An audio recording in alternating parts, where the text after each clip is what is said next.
I'm mentally and physically prepared for it. So I'm hydrated. I'm ready. Let me have it. This one will be fun.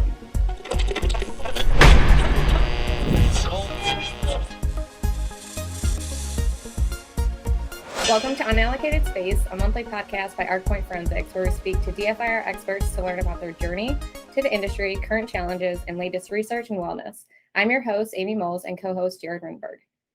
Hey, thanks, Amy.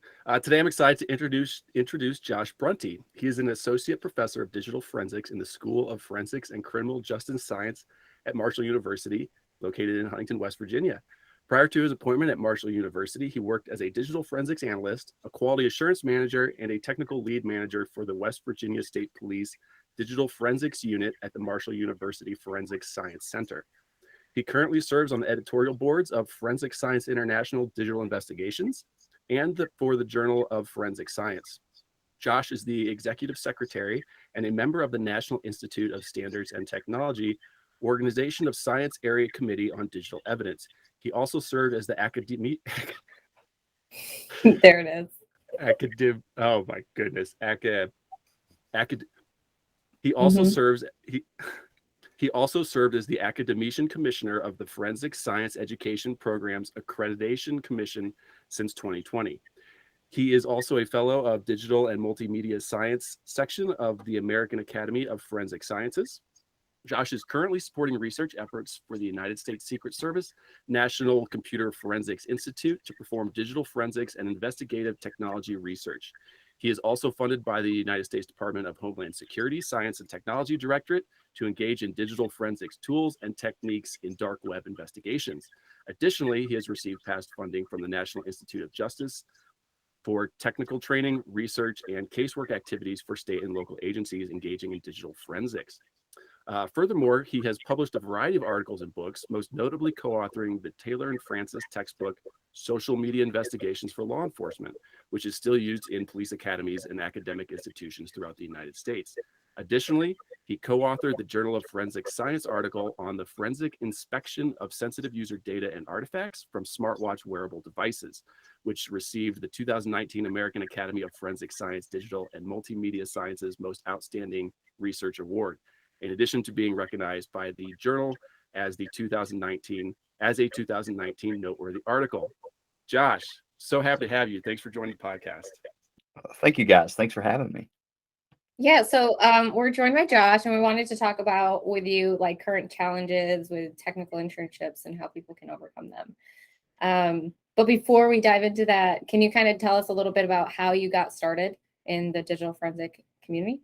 Yeah, so this goes all the way back to my college years, and around about 2001, 2002, when I hit the college campus, my family, specifically my father, they were involved in policing. My dad was a police officer, and I didn't really want to be a cop. I didn't have a desire to be a cop, but I wanted to get into military law enforcement somehow.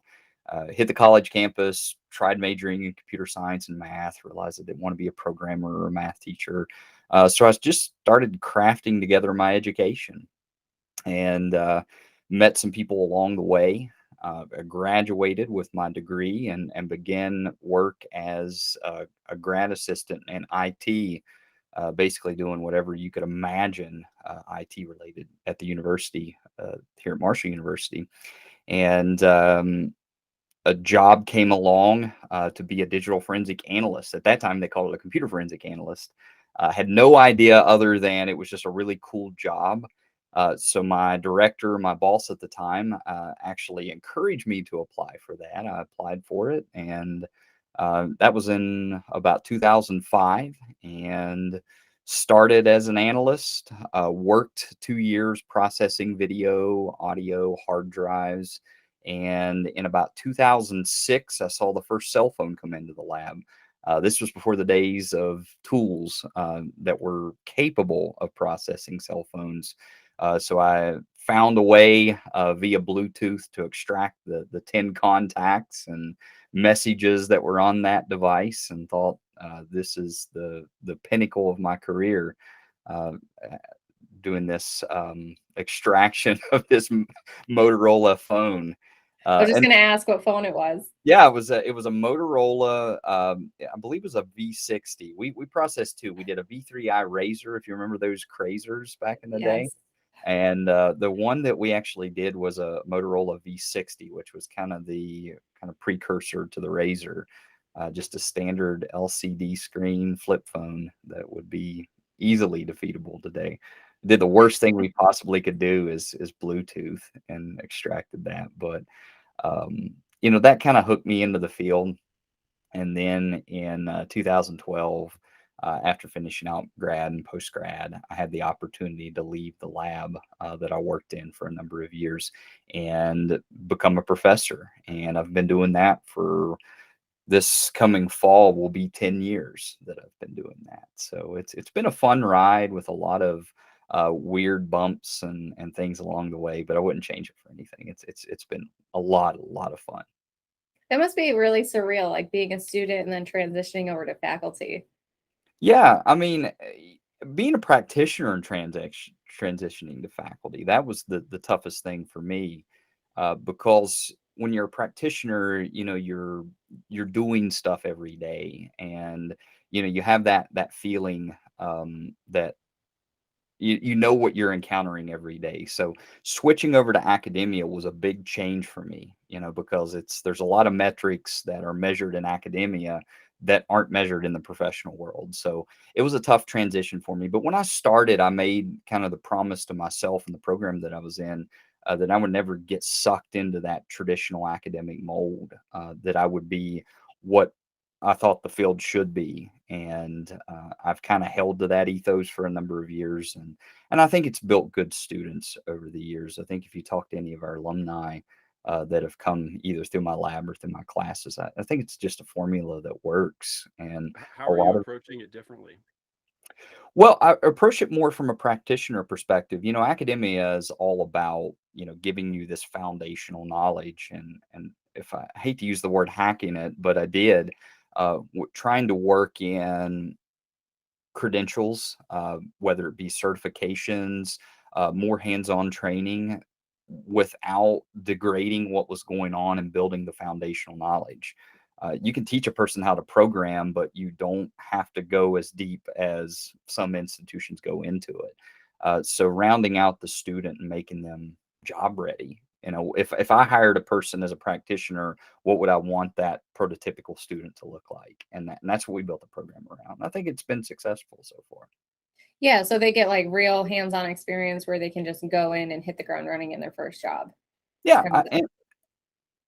yeah, absolutely. I think it's important that not only do they hit the ground running, but they come in with a skill set that maybe that employer needs that they don't have currently. So let's say they go into a law enforcement agency that's doing mobile forensics. You may have mobile forensic examiners there that are extracting phones and using tools to do that, but you may not have a person in there that knows Python or knows C++ and knows the backgrounds of networks, things that could, elevate your, your laboratory stature and being able to process complex devices. And that's what we want our students to be when they come in. Not only do they have a skill set that the lab can build on through training, but they have this grounding that's going to, really help them build and get that lab to the next level. What are the type of students that are coming in? What is their backgrounds? Oh gosh, it really varies. We take a lot of traditional students that come in as freshmen, and we're here in Southern West Virginia, so a lot of our students come in. They didn't have an internet connection growing up, so they're very, very raw, but they're extremely brilliant. We have students that are coming in through our forensic science program that have bachelor's degrees in biology, criminal justice, chemistry, that have no background in digital forensics. And within a few short years, we're pushing them through internships and getting them hired at labs. So we try to build at that foundational, just like you would if you were being hired off the ground. But different skill sets coming in and different backgrounds, but generally pretty raw when it comes to how they're coming in through the door, which is not a bad thing. No, I was going to say it actually probably helps with getting all different perspectives from those different backgrounds. I think so. I think that the perspectives of the backgrounds, um, I never say that that educating in anything is a waste. And from my experience, the students who come in with traditional science degrees sometimes excel because of their use of that scientific method. And students that may have a computer science background will struggle because of preconceived things that they may have been taught that's not necessarily used in the digital forensic field.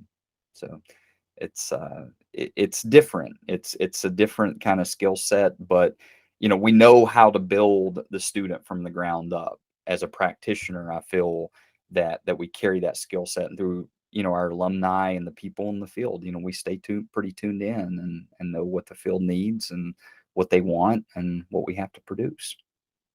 Yeah, so the field, when you're talking about the field, obviously we're going to touch on technical internships, but what does that look like? What does an ideal technical internship look like in terms of what the field needs?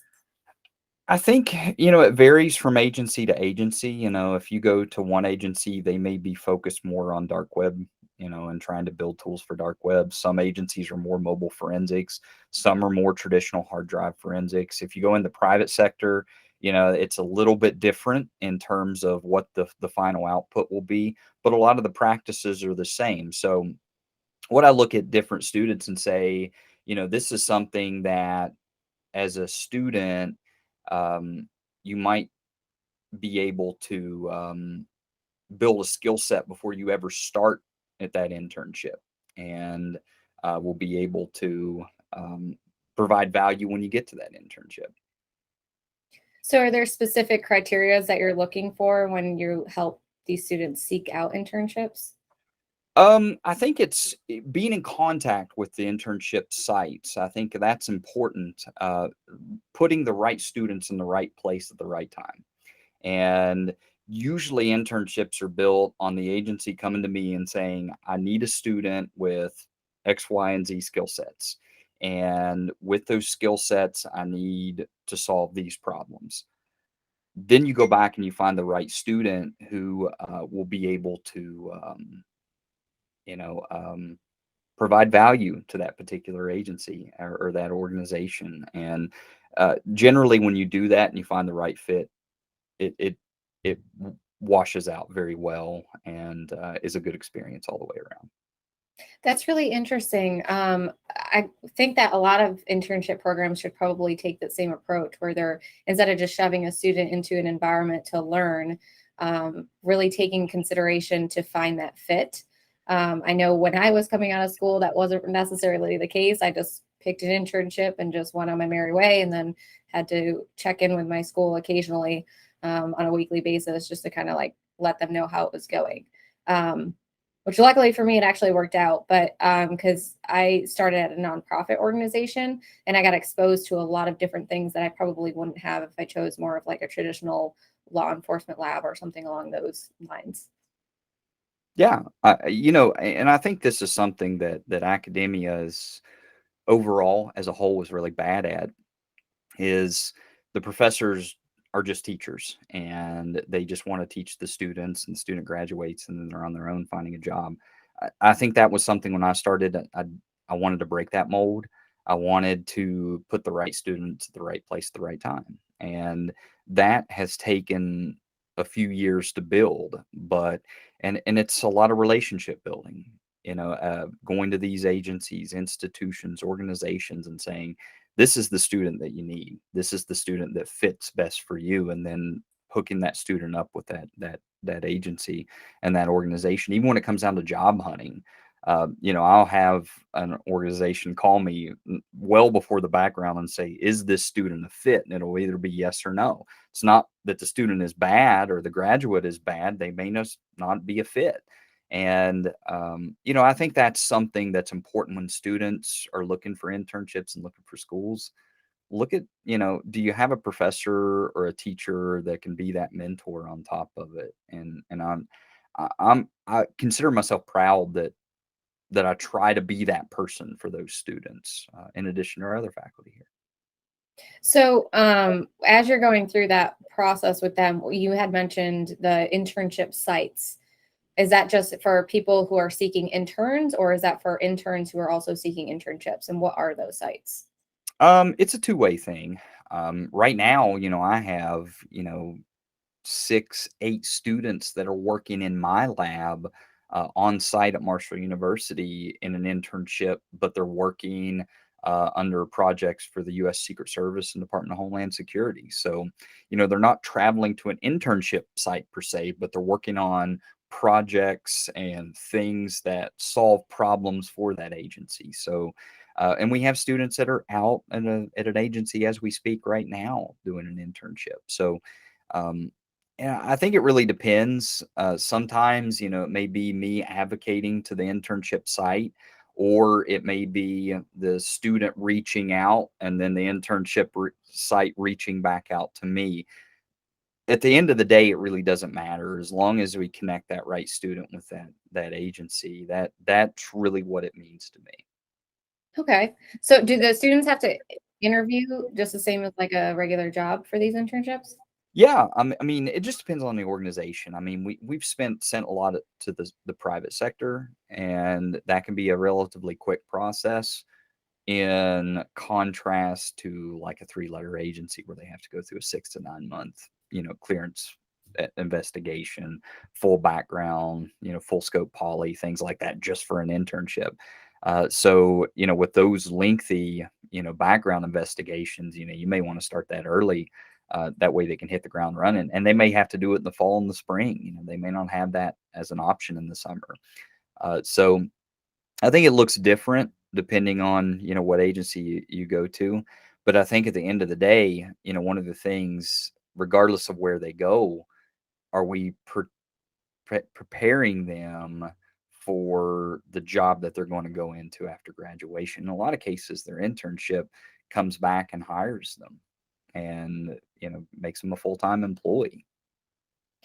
Yeah, that's pretty surreal as a college student that you can get a security clearance and full scope poly. I would Yeah. imagine that those students are pretty successful in getting hired in almost immediately. Yeah, I mean, that's a big hurdle to cross, and I always tell students if you have that opportunity to go through that process and get that done, whether it be public trust or secret clearance, top secret clearance, that's a hurdle to cross. And anytime that you have that, anywhere on file at any agency, it doesn't matter if it's FBI, DHS, U.S. Secret Service, that hurdle has been crossed, and it makes job offers that much easier, not just in the public sector, but in the private sector as well. So, what is your favorite interview question for students when they're going through this process? Oh gosh, this is a good question. I always like to ask, not just as an academic, but when I was in working as a laboratory manager, my favorite question to ask is, what do you feel that you'll be doing in 10 years? And tell me how you're going to get there, because that gives me an opportunity to see, are they really serious about this, and have they thought about this? Have they thought about what their 10-year plan is? And usually you get like a BS answer out of people who are just trying to interview through. If you know a true DFIR person, they're going to know what the 10-year plan is going to look like for them, or you can kind of see their passion kind of ooze out in that answer. And that's always been my favorite question to answer, or to ask and get an answer from, just because you get to see a lot of really cool answers come out of that. Yeah, I'm sure it's like pretty analytical, that entire like answer for most of those people. Yeah, some people, and I heard one that really impressed me. He's like, I don't know. I don't know where the technology is going to be, but I know where I want to be professionally, and then started to elaborate on that. And I really appreciate those answers because, if they have a desire to be a manager one day, these are the steps that I want to take. And, you always, I had one that told me, well, I'd love to have your position one day. And I'm like, okay, well, and it was a very kind of endearing answer, but, in a sense, it kind of gives some insight of where they want to be professionally. one of the great things about the industry is there's so many nuances to it that people can really dig into a passion and just make a whole career out of, that one nuance and really dig into it. Yeah. Yeah, it's when I started, the concept of mobile device forensics was not even on the radar. Network forensics was, an afterthought. And to see those things grow and to become so popular and such a big part of DFIR is really the fun part of it. Um, finding these little niches that you really enjoy while you're still getting to work your job, it kind of makes like having a little sub hobby in your field. And that's what I try to convey to students, try to find those little niches and just do it, whether it's, programming simple tools or, just being that person, eventually you'll be successful at it. There's no doubt. Do you find moving from being a practitioner to academia, you get more time for research, that you've been able to focus on that a little bit more? Or do you think when you were doing it day in and day out that you were able to expand on what you were doing there in a research capacity? It's, that's a good question. And that's tough because I was not prepared. Of course, I got tenure at the university in 2018, which was a big hurdle to cross because, in order to get tenure, you have to like show the metrics of your research. And when I first got into this, for me, it was just like, just play around with this, publish this code, and help people in the community. And that was a hard metric to prove when you're going against, academic tenure committees. So there for a couple of years, you had to like go through the peer review process and the peer review papers and, kind of fall into that mold. I think post tenure is really when I started, getting involved more with committees and just giving back to the community. Just whatever the research looks like, whether it be peer reviewed, non-peer reviewed, code, helping students on a project, or just helping colleagues on projects. To me, that's research, and that helps the community. And to me, that's where I always want to be, for the rest of my life is, helping solve these problems, whether you get credit out of it or not. Absolutely. So one of the challenges, I'm sure, well, you kind of talked about finding that, niche area of expertise that these students are interested in going into their internships and kind of helping out their customer sets. Do you ever find it challenging, or how do you prepare students for that type of environment in terms of, for instance, example, when I went into my internship, I was like, I'm going to be running and getting coffee. I'm going to be making copies. I'm going to be doing all this grunt work that nobody wants. I'm not going to actually touch a single hard drive or a single case. Like, how do you prepare students if they do find themselves in that situation to kind of like push back and ask for that challenging work? Or how do they feed that back to you in a professional manner? Well, I think that's important that students, as they're kind of, building the relationship of what the internship looks like. I always say if you get kind of a sense that that's what your internship is going to be, back out of it because it's not worth it. It's not a good use of your time to just go there and sit in a chair and just watch other people do work. It's not a good use. I always say, ask the questions. What kind of stuff will I be doing when I get there? And I always tell students to ask the important question: what can I do when I'm there to help your lab get to another level? And whether that be solving a problem, coming up with a new process, or helping deploy some tool, something that would help. If the lab needs to do research, figure that out. Whether it be setting stuff up or cleaning stuff up, I mean, that's part of the process. And I think when you're seeking and not sitting in an internship, asking the questions, what can I do to help you out? Uh, that is important, not only to produce a good intern, but to say, what can I do to practice on this as well? I had a student went to an internship site, and there really wasn't a whole lot to do during that downtime. And she started pushing, and I said, well, go over and just start playing around with these phones and learn how to do some chip off. And by the time she left her internship site, She had messed a couple up, but she was teaching analysts some of the tricks that she had learned while she was on the bench. How many times could she do on this phone before she had to change out the bit? And she brought that back to the university, and it's like, well, that's good stuff, because that can only be done through practice.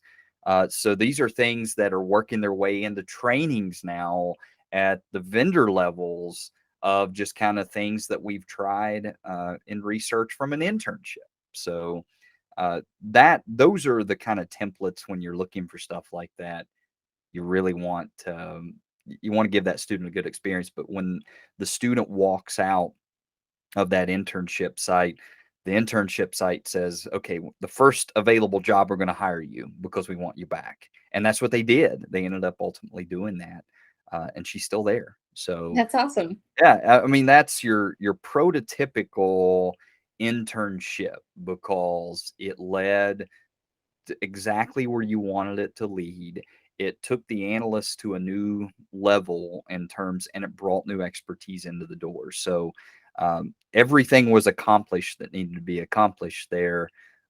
But it wouldn't have happened unless you had a very motivated intern that was willing to kind of push the boundary there and kind of get the analyst out of their comfort zone a little bit.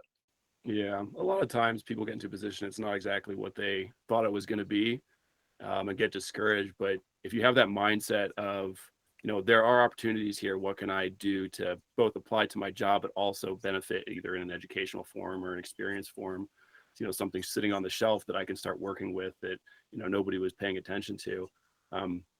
That can go a long way. But you also have to have it goes back to understanding, where you want to go, like what's a step 2 and what's step 3. And then you can start identifying those things and making the most of a situation, making it better, and then potentially turning it into something additionally valuable. Yeah. Yeah. And the individual that you're just talking about, I think that just picking up phones and, trying to do chip offs and teach themselves that maybe they weren't getting the right, like maybe the intern site wasn't actually set up correctly in terms of like meaningful program planning and feedback loops and stuff like that. So just taking that initiative makes her stand out. Yeah. And I think that that's important. Like, this person's not going to sit around here and just correct credits for their internship. They're just going to pick up a couple phones and see what they can do and document their findings and go about their merry way. Well, I think if they show up to the internship site with a project, I think any program out there, if you're listening to this podcast and you're in academia, you want to create a project for them that they're getting credit on. And that project should be something that solves a problem in the laboratory that they're working.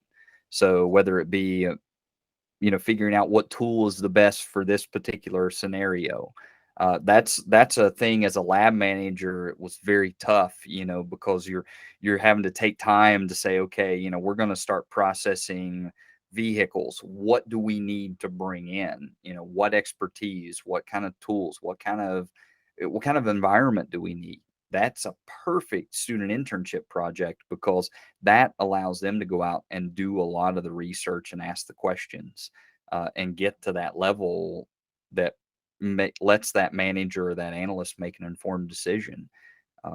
It doesn't have to be overly complicated, but it really needs to be original, and it needs to be independent, because if you're not turning that intern loose independently, then what's the purpose of them being there? They're there collecting credit, as you say. Yeah. So when they first start a project at their site and they're feeling overwhelmed, how do you help them handle that feeling? My best advice is to ask lots of questions. And analysts as a whole, yes, they're going to get annoyed if you're asking lots of questions, but also they can't blame you, because you're asking for their expertise. And one of my favorite students, one of my favorite interns, was the one that asked the most questions, because she asked the most questions and she apologetically asked questions like, I'm sorry to ask you this again, but I need the answer on this to get to this level. And it's like, that's okay. Keep asking, because, I have insight that you don't have.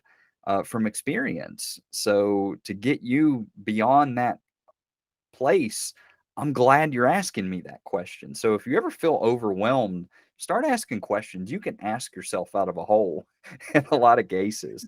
I did as an analyst. I asked lots of questions, and I was very inquisitive as an analyst. And in return, as a professor, I tell students, ask a questions, ask away, because it shows where you might need help based upon your question, but also it draws experience.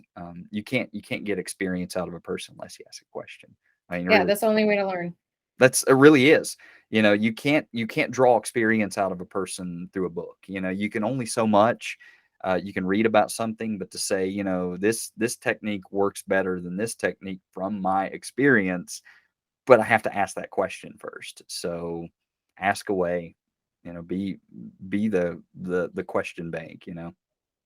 Yeah, I always tell people when they first started, you're gonna learn through asking questions and making mistakes. Because if you make a mistake and you learn from it, you're never gonna make that mistake again. For me, it was making it like 2 or 3 times before I actually got it right. But when I got it right, I was good. I was good.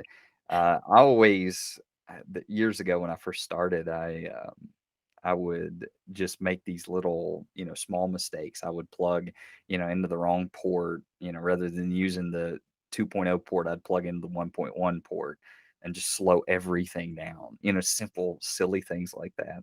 And a more seasoned analyst who is kind of one of my mentors, he kind of walked by one day, he saw me plug it in, and he literally grabs the cord, the USB, and just pulls it out and puts it in the right port and doesn't say a word and just walks off. And ever since then, I was like, you corrected me, and I'm good. I like that feedback, because you literally showed me what could make something better. So always be afraid. People are so afraid of making mistakes or looking like a fool. I don't think you can get to where you want to go in this career unless you're making those mistakes and doing those things. Yeah. And at some point you will do something where you're like, man, I wish I had done that differently, but you just got to work through it, and eventually you'll come out on the other side having had those experiences and not making those mistakes. Yeah, absolutely. I have made so many mistakes, and I'm glad I did, because it shows me how to fail royally on something. I think in many cases, trying something so many times and seeing what the failure looks like is almost better than trying to get it, perfectly like a fighter jet the first time around. It really is. In this field, the practice side of it, spend a lot of practice, because when you're in that casework analytic environment, you can't afford to mess something up if you're taking it to court. You can't. So that practice environment ensures that you're not making those mistakes, when you go live. Right. Yeah, and also making mistakes makes you human, right? Like you can relate to someone if they feel bad, if they screwed something up and then they come to you for help. You're like, listen, I have quite literally been there. It's okay. Let's just try to fix it. And here's the proper way of doing it. So I think that helps a lot. What's your experience been like working with the court system and reviewing evidence? And have you had to testify? Yeah, I had to testify a few times in both civil and criminal courts. And the thing that I've always said, fitting digital scientific evidence into the court is like putting a square peg into a round hole. It sometimes does not fit, but you can get it to fit through. And I think that's something that we have to realize as professionals, that what we do sometimes has to be finessed to get into the court. So I've learned to appreciate and have a good two-way relationship with attorneys, prosecutors, and judges, because they have a completely different mission. They're trying to get to this unvarnished truth. And sometimes when we take this very scientific evidence to court, they're like, take all the varnish off of that and tell me, get down to the nitty gritty of this and tell me what's going on here. So I think us as analysts, we're that buffer of that very scientific process when we take that into court, we're that expert that distills that and gives that very unvarnished form of that and breaks it down to where judge, jury, and prosecutors can understand. I use an analogy in my classes all the time and in trainings when I was still to this day when I'm doing law enforcement, is you have to explain every process you're doing as if you're explaining it to your 80-year-old grandmother, because your 80-year-old grandmother is probably going to be on a jury, that kind of mindset. And if you can explain that to the everyday person, then you're really setting a good grounding in this field. Or at least that's my opinion. But no, I think that's really important, especially in any job role, especially if you're working in a tech environment where you think your customer is very technical. Sometimes it's helpful to be able to explain it at a very low level and a very high level. And being able to read the room and being able to do that is really, really important. Yeah, I heard an analogy once, and I use this in presentations where, we get on a plane, we really don't care about, what the pilot sees in the cockpit. Although all of those concepts are important to the pilot, what all of those instruments are important. What matters to us is if we take off, we fly, and we land and have a smooth landing and get off that plane without crashing. And I think as analysts, you appreciate that the pilot has all of this experience and can, manage those instruments and fly that plane and take the plane off and land it. But in a sense, the mission of it is to get the people on the plane and get them there. That's all the people really care about. So when we take this evidence to court, even though we know all of our instruments, we know all of our tools, we should be very intimate with that, because that's us as pilots flying that plane. We honestly have to distill that down and get to the true mission of it, which is, finding the truth, seeking those truths in it, and then distilling that down for people that the everyday person can understand, regardless of whether it's in a court. It could be for a customer. We've got to be able to explain those very scientific things we do in simplicity. Was there much of a difference between the civil and criminal side of how you presented? Yeah, honestly, I mean, the processes are the same. You would want to keep the processes are the same, but the whole, to me, is completely different. There's not this massive burden of proof. You may be working in a civil case where, they're looking for this one specific thing, and that's all they need. They don't need this full encompassing report. They may need to know, how much. I did a case here recently where really the only truth in the case was how much money was taken out of this account. That was it. That was all they needed to know to get to that. They didn't need to know what messages were sent. They needed to know within that application on that phone, was there any transaction in that app that showed how much money had been drawn out of that account? And that's all they were concerned with. And that's all they wanted me to be concerned with. So in a criminal case, gosh, they want, every detective's like, any and every piece of evidence that we can possibly find on this device, we want you to report. And also the burden of proof's different. There's not this, heavy weight of difficulty, I guess. The bar is a lot lower. So, and there's a lot more relaxation among the two sides. I've been hired before to be, partially paid by both, your both sides. Basically, they'll split the cost to just get to the truth in this case, to analyze a video, process a phone, wherever the case may be. You just see that in criminal cases. Yeah, that would be kind of wild. Weird situation to be in. Yeah, I mean, I honestly think that it would be something that if the courts were willing to, I think to have that expert that just kind of provides that analysis and let either side, it would work. I know that much because I've done it in civil, and I think this is nice. There's no pressure, to be adversarial. Both sides are like, well, this is great. You did a really good job on this. And you're like, okay, well, it's just a report. And they're like, yeah, there's all these things, you did really well. And both sides have an argument to formulate, based upon your report. I'm thinking, this is weird because I never had to deal with this in a criminal case. But I guess it could work, it really could. But, I guess that would take an overhaul of our justice system as a whole, and probably not doable, at least in my lifetime, probably.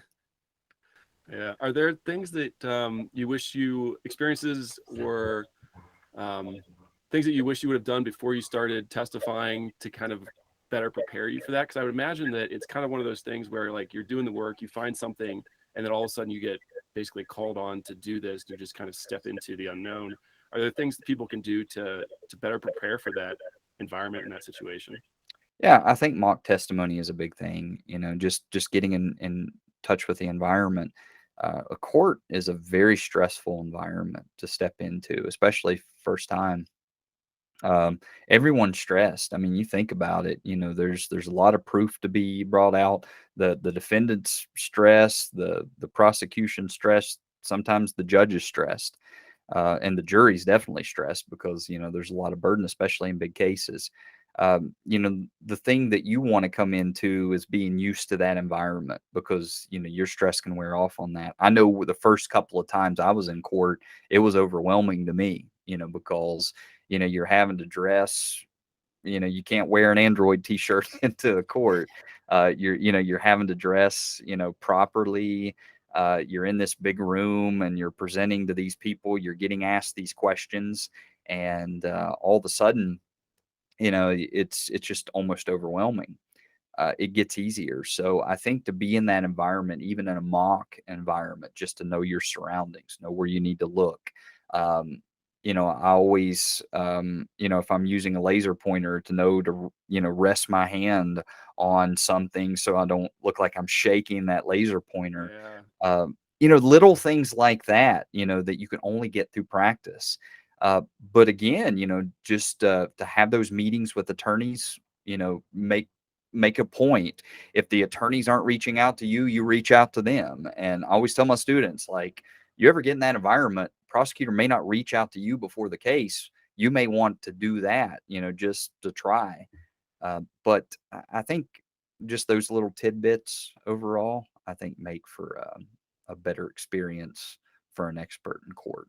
Yeah. So what are some ways that people could get that experience? Like, would you suggest just looking up what trials are going on and going and just sitting and watching, or watching lawyers on YouTube, or is there an actual like course that people can take to get that like mock trial experience that's within the, I guess, program confines of digital forensics?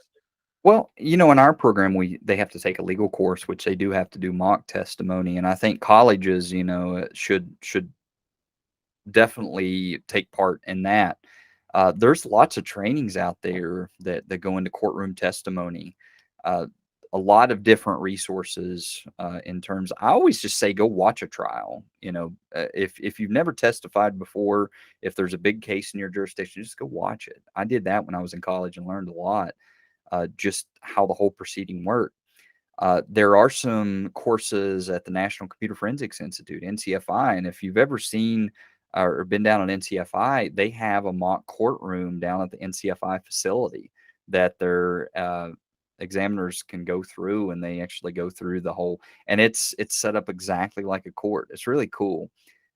So seek out trainings like that if you have the opportunity. To anytime that you can get better with reporting or testimony, it's well worth it. It really is, because those are sometimes the two hardest hurdles to cross. From my experience, they were. Yeah, I bet it would be pretty intimidating, I think. It sounds stressful. So, well, we've talked a lot about internships and work and all that fun stuff. So why don't we shift over to work-life balance? So, like, personal well-being is really important to us on Unallocated Space. So can you kind of share with us like how you prepare your students to incorporate healthy work-life balance boundaries? Yeah, I mean, in this field, sometimes you can really get sucked into this, and your work sometimes becomes your hobby, and that can be a good thing. It could be a bad thing. You know, you're so in and you love the work so much that you want to come home and do more research on it. And I did at the beginning of my career. You know, that was a big thing to me. But I think that in order to have that proper balance, I tell people, force yourself away from that sometimes. Force yourself away from your work, and do things that are so unrelated to your work, because that will detach you from your passion and kind of keep a renewed interest in it. And from over the years, you know, I picked up a lot of really weird things and kind of forced myself out of that. For mental well-being, it's well worth it. Can you share some stuff that you do? Yeah, so I mountain bike a lot. I got into gravel biking, well, to go out and, you know, just do an old river or rail trail, you know, 20 or 30 miles. You have the opportunity, anything that can let your mind wander, you know, and that's the important thing. Pick up a hobby that's not going to drive you crazy. Something where you can spend a lot of time in thinking. If I'm on a bike or running or whatever the case, you know, you give the opportunity your mind to wander, and letting your mind rest sometimes is an important thing in this field, because anyone who's ever practiced this know when you're in this environment, man, your mind is like, you know, boom, boom, boom, you know, you're going all the time. It's nice to just get off and let your mind just go wherever it needs to go.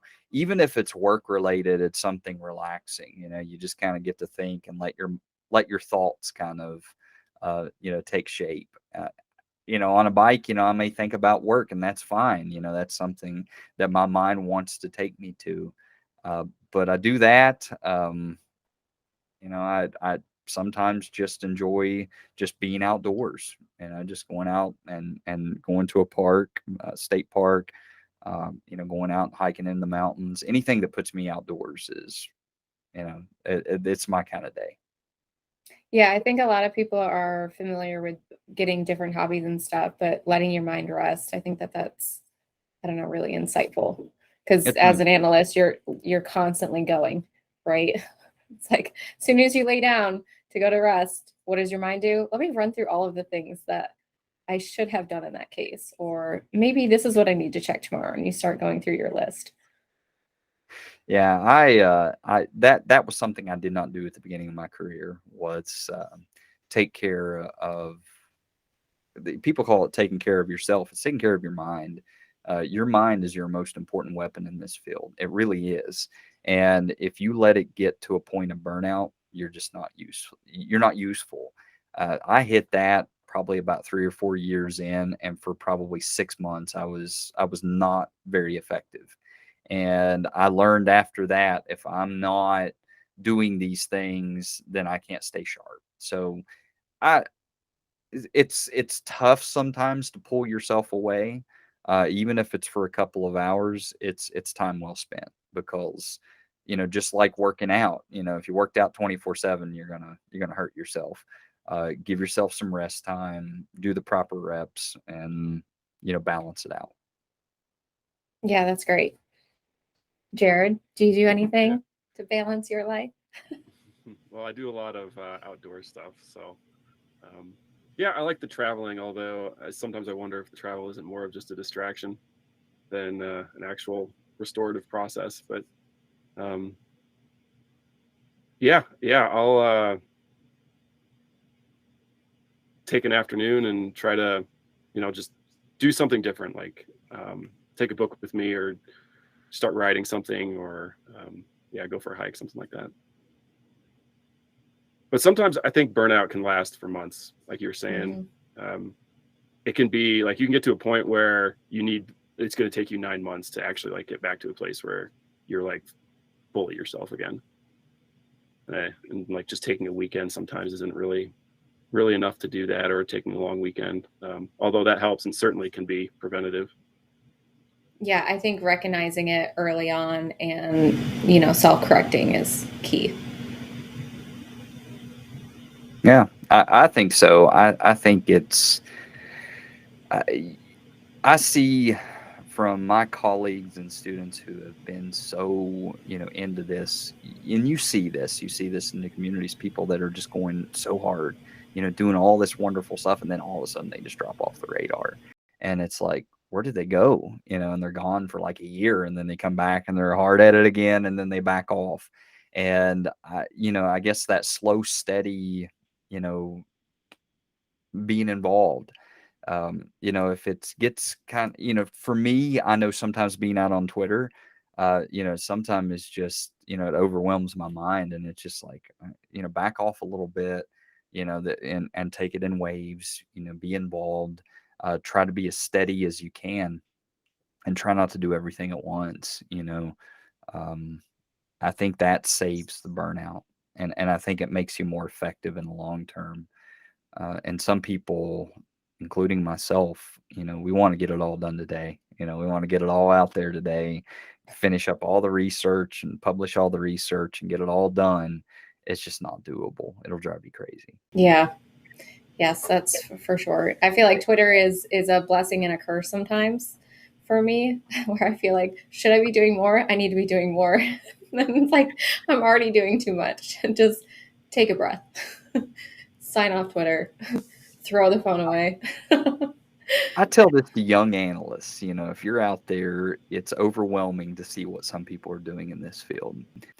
But from my experience, and I say this wholeheartedly, do what you can. You may be a bystander, you may be just a passenger, at one point in time, but every little bit you can do, just provide as much as you possibly.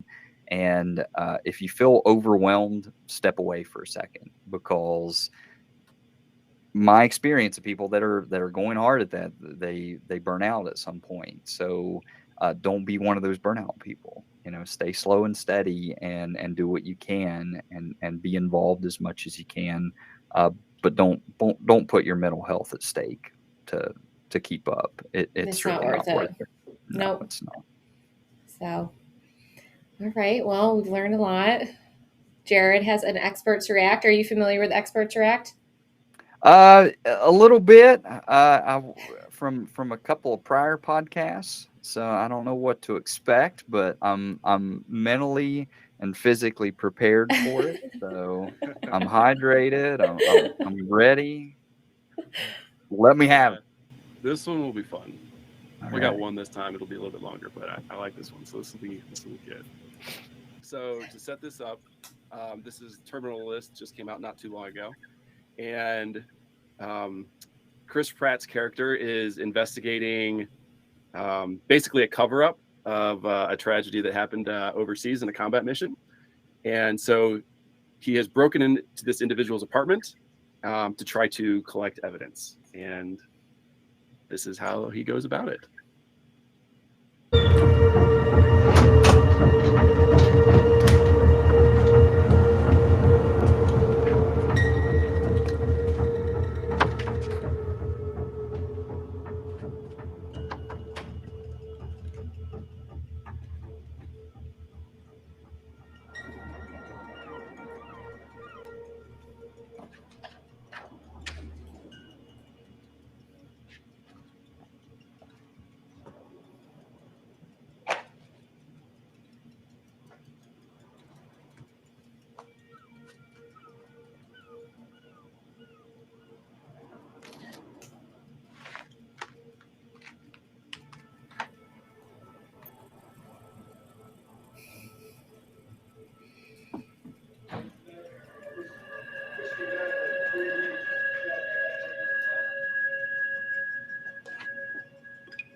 Sit rep.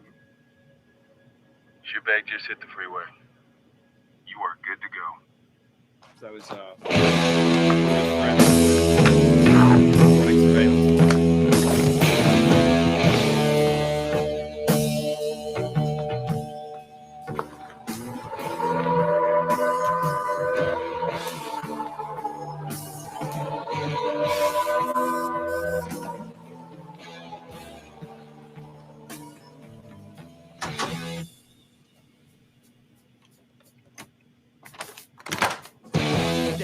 Judgment, God is calling. Underneath the war pigs crawling. Here. Anything? Nada. It's just an unhealthy obsession over babysitter porn.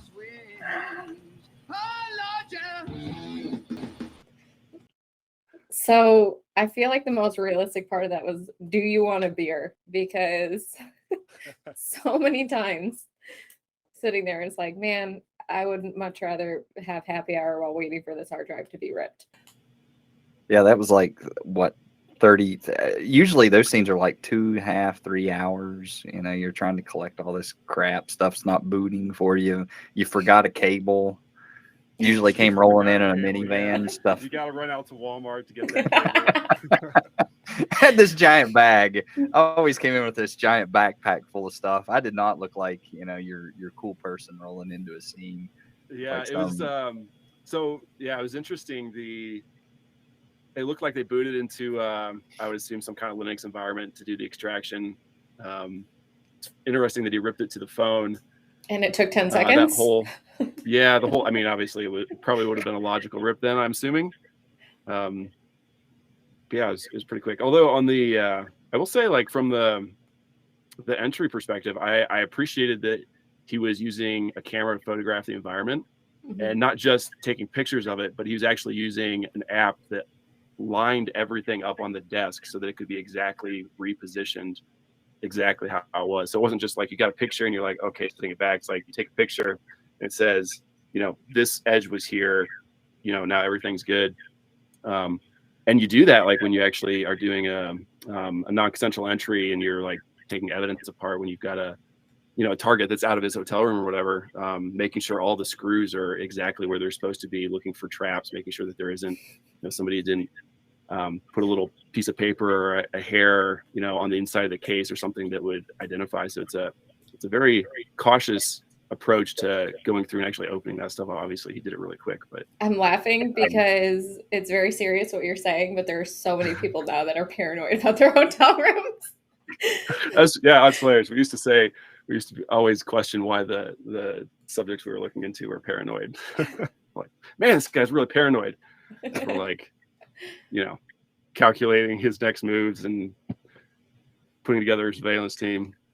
But yeah, it is true. Like he called his buddy and he's like, hey, what's going on? And he's like, all right, he turned left or he just hit the highway, so you're good. And do you have to like pack it, like just pull the plug and get out real quick, or is he going to go left and you've got another 3 hours?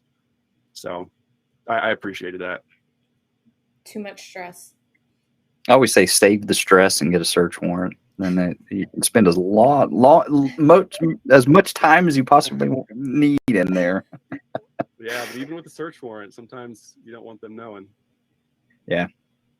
So experts reacts, right? We scale it from 1 being the most horrible thing you've ever seen in your life and they screwed up everything, or 5, couldn't have done it better myself. So where do you think this one falls? I mean, it was good. I mean, it was quick. It was easy. Got in there and got out.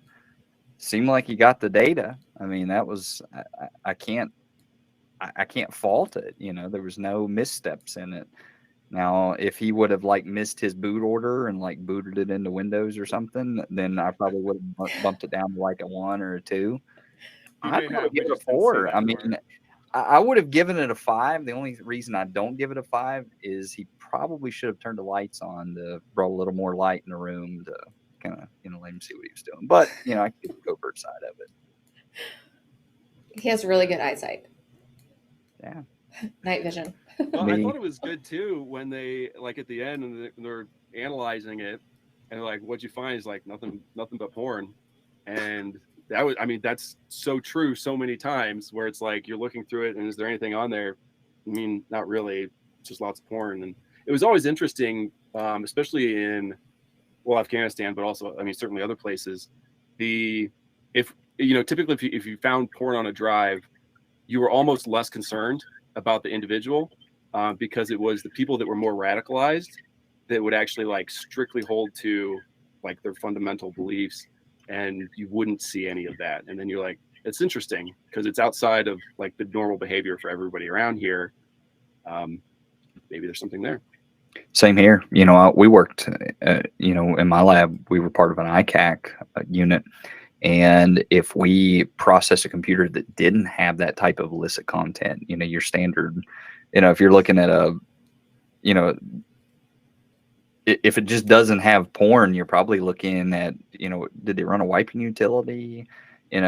Historically, there should be some, large amounts of content. If you weren't finding it, it was probably raising some flags to look for, like CCleaner and some other things that may have run in the background. And in a lot of cases it was. And that's a good observation to make, just the presence of noise, is, either a good thing or a bad thing. And in our case, it was ironically a good thing, because it showed that those artifacts were still there and they were intact. Yeah, there is such a thing as too clean of a hard drive. Yes. Yes. There's always something. So, there was a story one of my colleagues was talking about, that a lot of state level adversaries will fly their VMs like fighter jets when they infiltrate these systems, and it almost shows their hand because they're too clean. That shows, okay, they're from this threat actor group, because this fighter jet built VM is always showing up in their environments with these variables in it. So sometimes too clean can be, too obvious. So yeah, that's interesting. Yeah, I never thought of that, but they were deploying VMs with the same name to adversaries. So every time they saw this threat actor come in, it had the same machine name, and it was just because they were all using the same VMs. And ironically, they caught them years later, because one of the threat actors actually published the group that he was working in on a resume on LinkedIn, and it was the same name as that VM. So very interesting little tidbit there, but change it up. As in change it up on your LinkedIn profile, or I say just operational intelligence. It's, I guess that's for everyone. Not always, trying to be so obvious, I guess. Oh my goodness. Definitely learn from your mistakes. So awesome.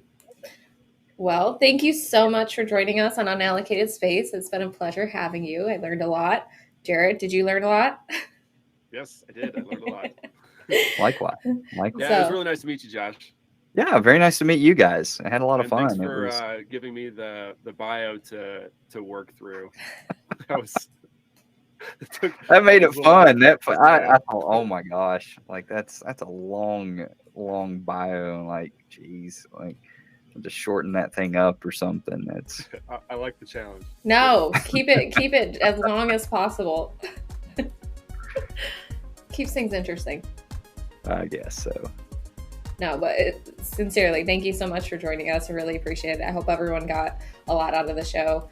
And if you like it, please be sure to give us a thumbs up. Thanks. All right. See ya. I did road biking for a while, but the thing about road biking, I had to stay so alert because of the traffic. You get on a rail trail, man, you can let your mind wander and not have to worry about, crashing out and, going over the handlebars. I guess you could, but you really have to try to wreck. You really have to focus on wrecking. No, the worst thing. You really got to put your mind to it. Yeah. Then your mind wanders and you get locked into the pedals, and when you stop, you forget to take your feet out, and you're just falling over like stationary on a bike. And someone always sees you when you do that. Oh yeah. So I used to road bike a lot, and I'll never forget this. This was my first job. I moved down to DC right out of college, and I was like, oh, I'm going to take my road bike out. It'll be so great. They have these nice paved trails everywhere. It'll be fine. So I go on this bike, go on the bike trail, and I hit a root was coming up through the concrete, and I hit it, and I just went like bike went over with me. I was clipped in. Nobody saw me. One person saw me, and I was like, okay, thank God. That would have been so embarrassing. My entire shoulder scraped up, all this thing. Don't know this person. It's like, never see this person again. I went to the grocery store like 2 days later, And this guy comes up and he's like, "Hey, are you the girl that wiped out on the bike trail the other day? Are you okay?" And I was like, that was me. I was like, I don't think that was me. He's like, "Are you sure? Because you look like that hurt and like your shoulders all like scraped up." And I was like, "Yeah, I don't know. I mean, maybe I have somebody that looks like me." I was so embarrassed. I was like, I just played it off like it was me. And it's like hobbling away still. Yeah, it's like never again. But showed up to my first day all bashed up, and I was like, my badge picture, it had a nice cut on my chin, and they're like, "What happened?" I was like, "It's a long story. Well, I Got used mauled to by do a that. bear." I was all into road biking. I never really had a lot of accidents, and then I was literally on a road bike crossing railroad tracks in downtown Huntington, and I got like wheel turned into the railroad tracks and just dumped right off the bike, like just going like 0 miles per hour too, like scraped me all up. I mean, it was bad. Oh wow, those are like 2-wheelers too, aren't they? Yeah, this is what I was talking Okay, about. that is too high up. Where is that? Where'd you say that was? Argentina? Well, people do it all over the world. There's a bunch in the U.S. because there are abandoned rails like this. Oh wow. They put together the bike, and it's got basically attachments for a railroad, and then they do stuff like this. But yeah, I've seen videos of people going through like Argentina and other countries. Man, that'd be a fun. I mean, look at that old dude. He's like in jeans and He's just chilling. And now with electric bikes, man, you just cruise. that's the thing. You see people that, like, I see a lot of older people that are out on the trails and stuff now on the electric stuff. I ran across like an 80-year-old man that was on an electric that I mean, that 20 years ago he wouldn't have had the opportunity to go out on a normal bike, but that's pretty cool. That has to be a good workout. Yeah, I bet. Like chilling Some too. real Well, I guess electric ones. that one's a little more chilling, but that's pretty neat. Yeah. Yeah, I thought that was cool. It'd be fun to do a trip like that someday. Yeah. Probably never happened, but I always Nope. say I'm gonna do, but I don't. yeah. I get my wife into it. My wife's a big cyclist too, so she does stationary every morning. So anytime Oh, is she a Peloton person? she's what? Peloton person? No, she goes into the gym every morning and does it. So I don't know if it's a Peloton or what, but she has like her cycling class, and then she does the body combat and all of that. She's into the big, like Nice. the whole gym stuff. But we both have mountain and gravel bikes. That's a big fun thing to us. That's awesome. Can't get my daughter see. into it. It's silly right now to her, but she'll come along one day. She'll get there. All right. Well, I have to jump, but I appreciate it. You guys can chat about bikes. I just have to go because I have to go on this other call. But I'll let you guys get back to your stuff. All That's- right. See you, Josh. but thank All right. you. Thank you See ya. guys. Appreciate it. Bye. Bye.